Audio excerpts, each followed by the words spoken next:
بسم الله الرحمن الرحيم الحمد لله رب العالمين والصلاة والسلام على سيد المرسلين وآله وصحبه أجمعين أما بعد. باب الاعتكاف. So i'tikaf actually means it comes from the root word of wukuf, which means to stand over something, to hold yourself, to pause, right? And so i'tikaf is called i'tikaf because you hold yourself inside a mosque, or for women in a specific area in their house where they don't leave that place. And so the definition of i'tikaf legally هو اللبث والقرار في المسجد مع نية الاعتكاف, that it is staying inside a mosque with the intention of i'tikaf, right? And now there are different types of i'tikaf. There's the wajib i'tikaf, in which when a person makes another, when they make a vow of doing an i'tikaf of whatever number of days they want to. For example, if I make the vow of making 3 days of i'tikaf in the first week of April, then that is an i'tikaf that becomes wajib for me to do. Then you have the nafil i'tikaf, which happens all year round. Whenever you enter the masjid, you can just make the niyyah of i'tikaf and you'll get the ajr of it. You'll be into the i'tikaf. Whenever you leave the masjid, your i'tikaf will finish. And then you have the sunnah mu'akkada ala al-kifaya i'tikaf. That is the i'tikaf that happens in the last 10 days of Ramadan. So it is sunnah mu'akkada, but it's ala al-kifaya, meaning it's not sunnah mu'akkada for each and every single person.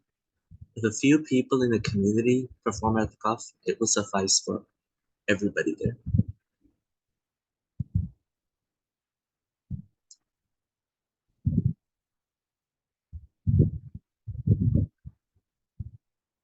So he mentions al-i'tikaf mustahabbun, that i'tikaf is a recommended act. But since we're talking about uh,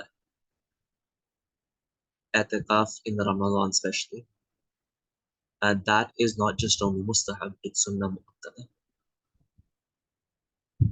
And what is i'tikaf? هو اللبث في المسجد مع الصوم ونية الاعتكاف. It is staying inside the mosque with two things. Number one, with fasting, and number two, with the intention of i'tikaf. Right? So fasting is a necessary condition for the sunnah i'tikaf and for the wajib i'tikaf. You need to be fasting in order to be able to perform the i'tikaf, but that is not a necessary condition for the nafil i'tikaf. ويحرم على المعتكف الوطء واللمس والقبلة. Sexual intercourse, fondling, and kissing, all of these things are forbidden on a person performing the i'tikaf, the mu'takif.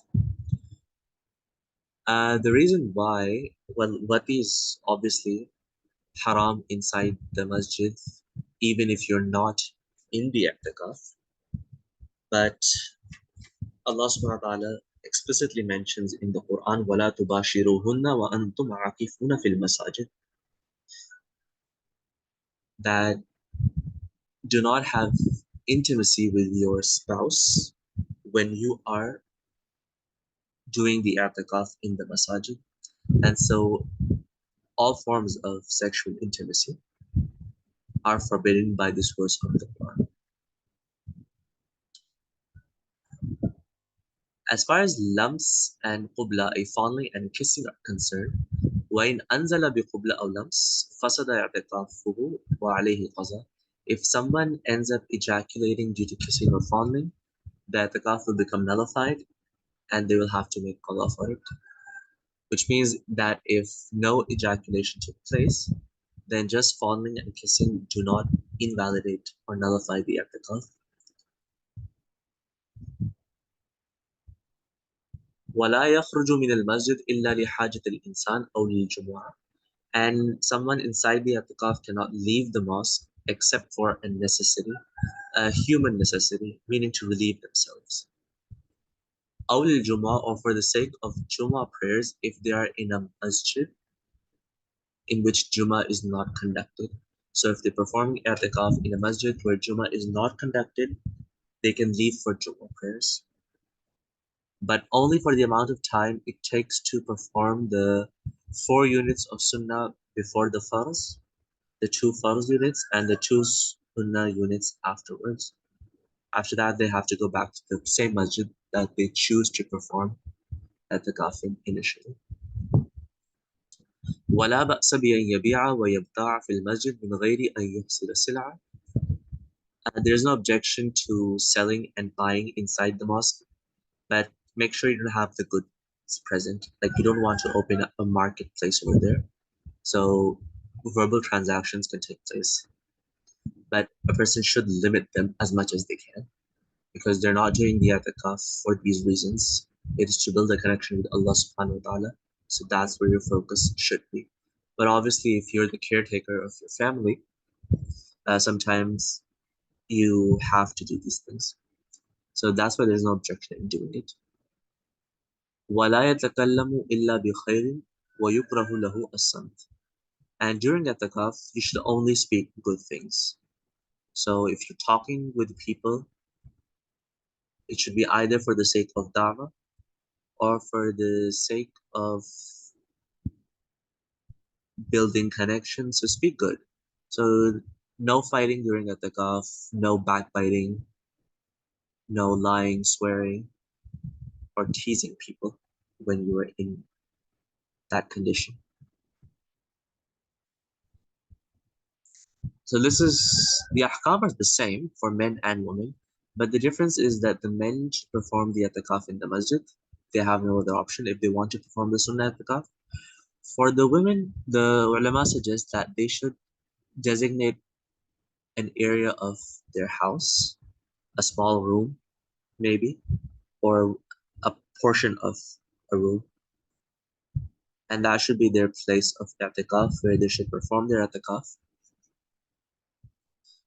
do the same things as the men would do in the masjid.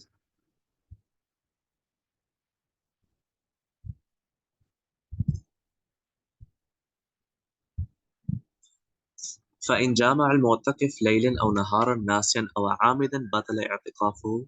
If during i'tikaf someone has intercourse, whether night or day, whether forgetfully or deliberately, the i'tikaf becomes void. So a bit different from fasting. Then fasting, uh, this intimacy is allowed in the night, right? But this does not work during, and obviously if someone forgetfully has intimacy, and then their soul is still intact. The fasting does not become nullified. But in i'tikaf, it doesn't matter what time it happens, the i'tikaf will become nullified. The difference simply because the state of i'tikaf is a constant reminder, like you're inside the masjid. So that's a constant reminder. And so nisyan, forgetfulness, is not actually an excuse over here. But in Sawm, that constant reminder does not exist. You'd be living your life normally, and since you're living normally, it might happen, right? So that's why it is considered as an excuse. ولو خرج من المسجد ساعة بغير عذر فسد اعتكافه عند أبي حنيفة رحمه الله تعالى. If someone exits the masjid even for a moment and they don't have any valid excuse, according to Imam Abu Hanifa rahimahullah ta'ala, their i'tikaf becomes nullified because going out of the masjid is against the essence of i'tikaf. The essence of i'tikaf is simply to stay inside the masjid. Obviously, if you have a haja, you have a darura, a need, you'll have to go out. And we talked about those needs. They refer to human needs, relieving yourself. But other than that, if someone goes out, their i'tikaf becomes invalid. And that since we have a hadith by Aisha radiallahu anha in which she says, السنة على المعتكف ألا يعود مريضا ولا يشهد جنازة ولا يمس امرأة ولا يباشرها ولا يخرج إلا لما لا بد منه. that the sunnah for the mu'takif is that he should not do the i'ada of a sick person, and he should not follow a janazah outside the mosque. He should not touch or have intimacy with his wife, and he should not exit the masjid except when it's necessary. وَلَا اعْتِقَافَ إِلَّا بِالصَّوْمِ, and there is no i'tikaf without fasting. She's referring to the Ramadan i'tikaf. وَلَا اعْتِقَاف إِلَّا فِي مَسْجِدٍ جَامِعٍ, and there is no i'tikaf except for a masjid jami'. This last part, that should be a jami' masjid, is a recommendation. One should try to make i'tikaf in the busiest mosque nearby. Khairan, so Imam Hanifa says that if you exit the masjid momentarily without any valid excuse, your i'tikaf becomes void, and this is the opinion on which the fatwa is given. وقال رحمه الله تعالى, as far as the Sahibain are concerned, they say لا يفسد حتى يكون أكثر من نصف يوم, that the i'tikaf does not become void unless a person stays more than half a day outside. So for 12 hours, if you're outside, then your i'tikaf becomes batil. If it's less than 12 hours, then the i'tikaf remains intact. But remember, when you're outside the masjid for whatever reason, valid excuse for i'tikaf, you should not speak. Because if you speak outside the masjid, your i'tikaf again will become void and a qaza must be made.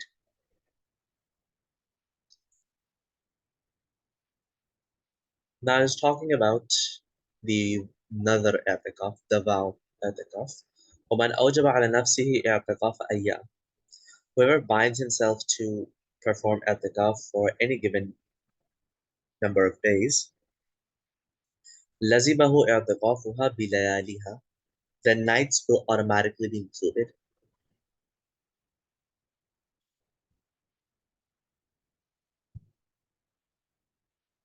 What it means is, for example, if I make the nadhr of doing i'tikaf on Friday, I only have to stay the whole day from Fajr till Maghrib. But if I say that I want to make i'tikaf of Friday, Saturday, and Sunday, then not only do I have to stay inside the masjid from the Fajr of Friday till Maghrib, and then from the Fajr of Saturday till Maghrib, and from Fajr of Isha of Sunday till Maghrib, but the nights as well. So from Fajr of Maghrib to the, sorry, from Fajr of Friday to the Maghrib of Sunday, for this whole period, I have to stay inside the mosque. And that is what he means, لَزِمَهُ اعْتِقَافُهَا بِلَيَالِهَا, that for any number of days, consecutive days, the nights are also included. وَكَانَتْ مُتَتَابِعَةً, this is very an important condition, that they should be consecutive, because if they're not, if I say that I'm going to make i'tikaf on Monday, Wednesday, and Friday, then the nights are not included. I have to just make the i'tikaf from Fajr till Maghrib on each of those specific days. وَإِن لَمْ يَشْتَرِطِ التَّطَابُعَ فِيهِ, there.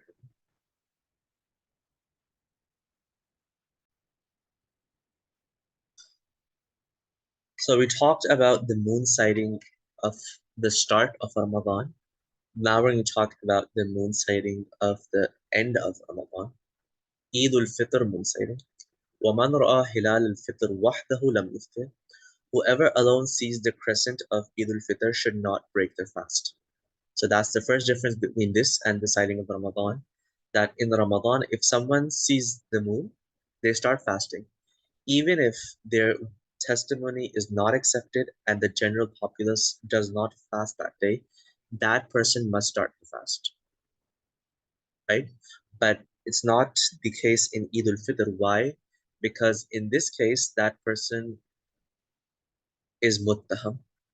His testimony is a bit tainted. Why? Because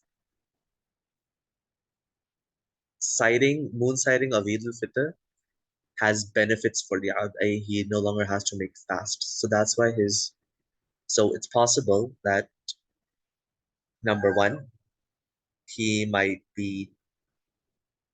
not be telling the truth,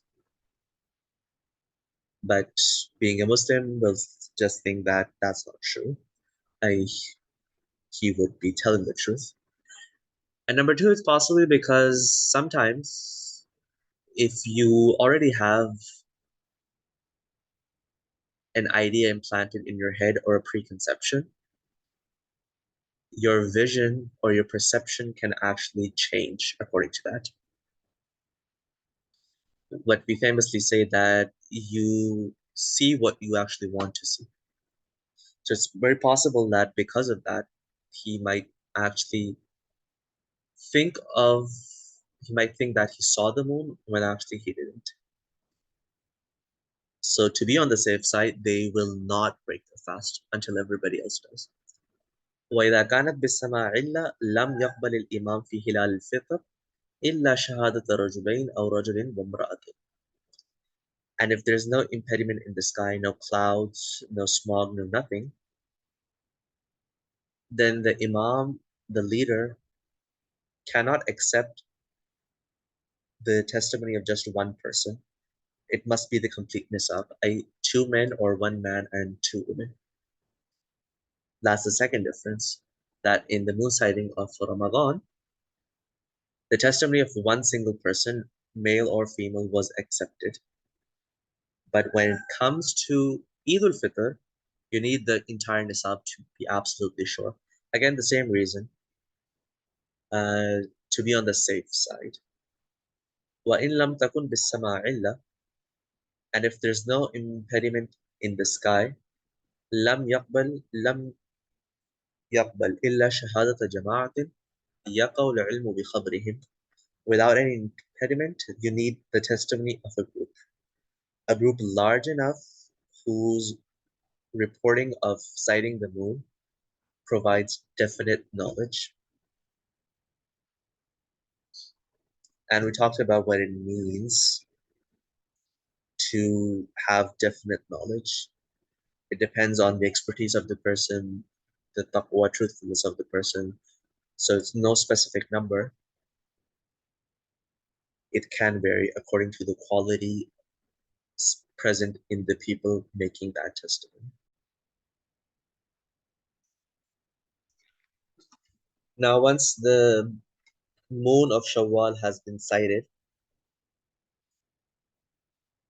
the next day is going to be Eid.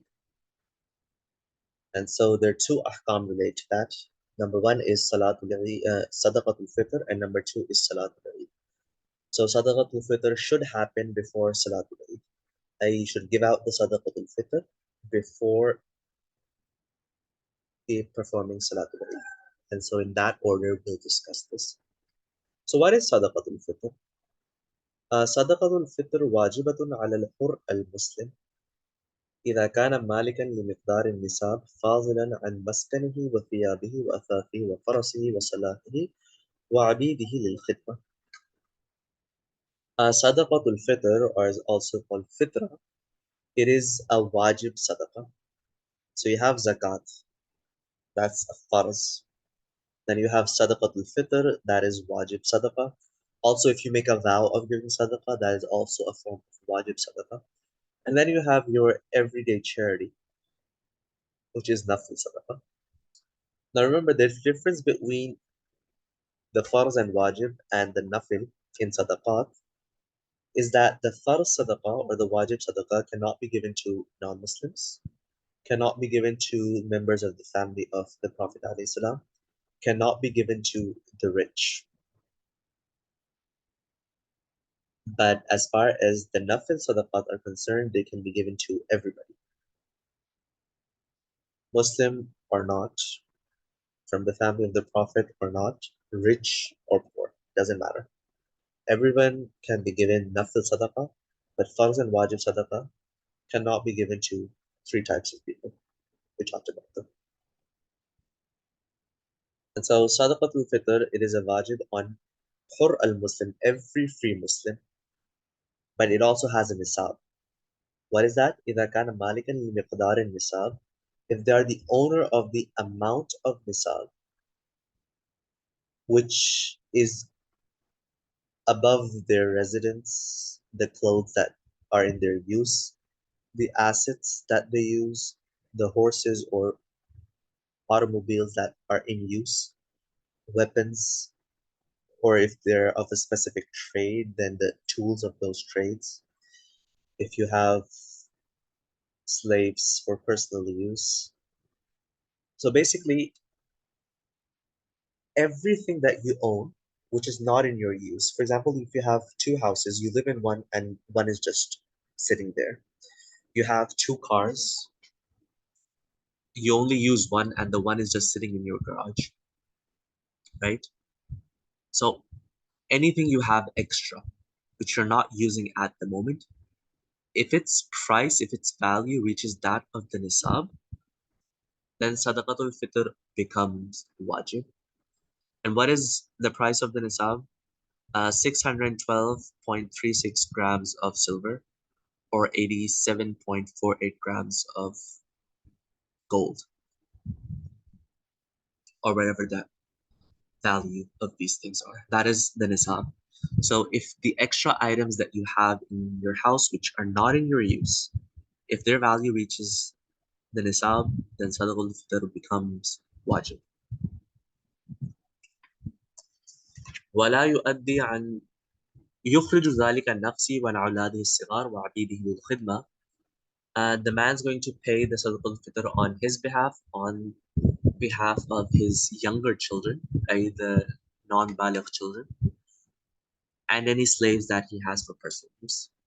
ولا يؤدي عن زوجته ولا عن أولاده الكبار وإن كانوا في عاله, and he's not going to pay on behalf of his wife or his grown-up children, even if they are dependent on him. Which means if the wife and the grown-up children, they have the nisab of their own, they have enough wealth of their own which reaches nisab, they have to give the sadaqah fitr on by themselves. It's not the responsibility of the husband or father to do so. If he does, it is permissible, but it's not his responsibility, it's their own responsibility. ولا يخرج عن مقاتبه ولا عن مماليكه للتجارة. As for those slaves who are for the sake of trade or trade stock, or those slaves given autonomy to do trade transactions in order to buy their freedom, he doesn't have to give sadaqatul fitr on their behalf either. والعبد بين الشريكين لا فطر على واحد منهما. Also for a slave being owned by two people at the same time, none of them have to give the fitra on behalf of that slave. And doesn't matter if your slave is a Muslim or non-Muslim, you still have to give the fitra. Now, what is the amount of fitra? والفطرة نصف صاع من بر. So it's half a sa from wheat. أو صاع من تمر أو زبيب أو شعير. Or it is one sa of dates, raisins, or barley. Right? And so what is a sa? Like what is the value of a sa in what we use today? So nisf sa of wheat is actually 1.6 kilograms.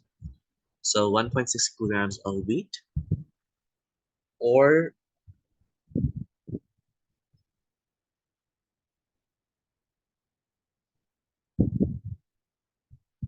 3.18 kilograms of dates, barley, or raisins. Nisf sa is 1.6 kilograms, and a complete sa is 3.2 kilograms.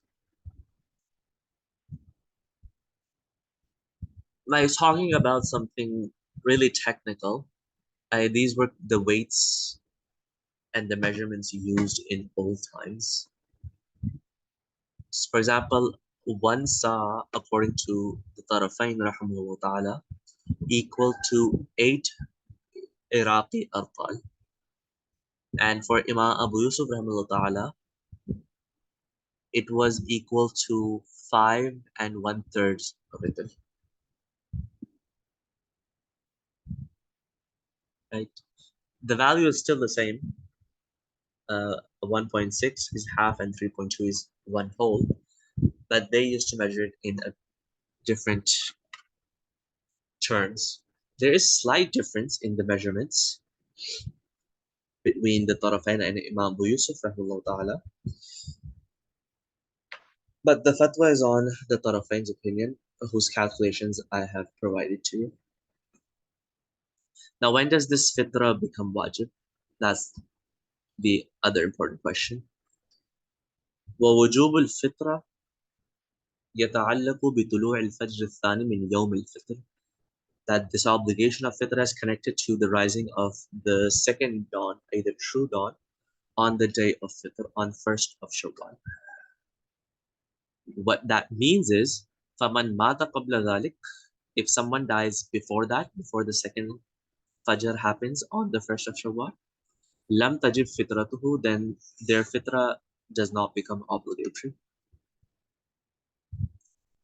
وَمَنْ أَسْلَمْ أَوْ وُلِدَ بَعْدَ طُلُوعِ الْفَجْرِ لَمْ تَجِبْ فِطْرَتُهُ.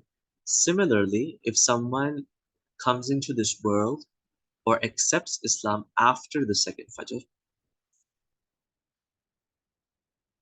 there is also no fitra obligatory, because at the time of obligation, that child was not born yet, or that person was not Muslim yet. And after that time passed, the Fajr happened, then they became Muslim or was given birth to. So there's no fitra, because the reason for the fitra did not exist at that time. When should the fitra be paid? والمستحب أن يخرج الناس الفطرة يوم الفطر قبل الخروج إلى المصلى. It is recommended that people pay their fitra on the day of fitr, the first Shawwal, before proceeding to the Eid prayer, for where they're going to pray their Eid. فإن قدموها قبل يوم الفطر, if they paid beforehand, before the day of fitr, in Ramadan, for example, jaza, that's also valid.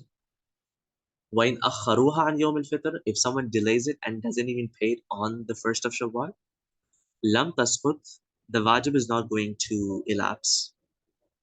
It's not going to lapse, it stays there. وَكَانَ عَلَيْهِمْ إِخْرَاجُهَا, and it will be the responsibility to actually make the payment of their fitra on a later date.